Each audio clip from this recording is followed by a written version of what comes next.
So I've been working on packaging these last couple of days, and particularly having a look at how the batteries and the motors all fit together and see how it's going to work in the chassis.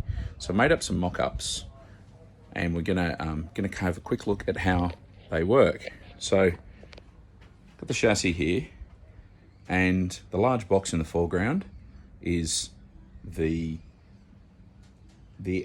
footprint for the motor and the inverter.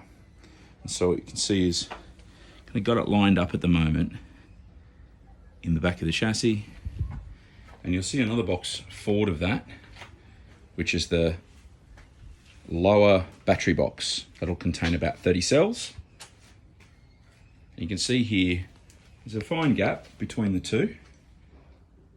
Battery box will mount inside the chassis, and we'll make up some mounts for the footprint of the motor. At the moment I have the old motor mount from the 4-cylinder out of it, just in its original spot, which means we might be able to pick up off the original bits.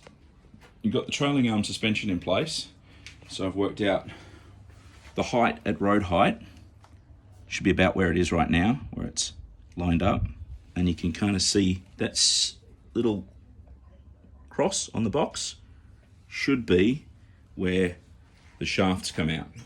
So it's all lining up okay. The only other question is, what about clearance underneath? This piece of angle signifies the bottom of the chassis, and we're about an inch or so below that, which is about where the body sits, about an inch below where the chassis is.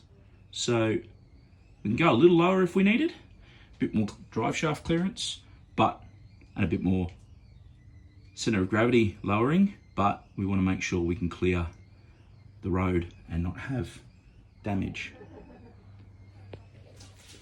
So there we are, packaging up the motor and the lower battery box.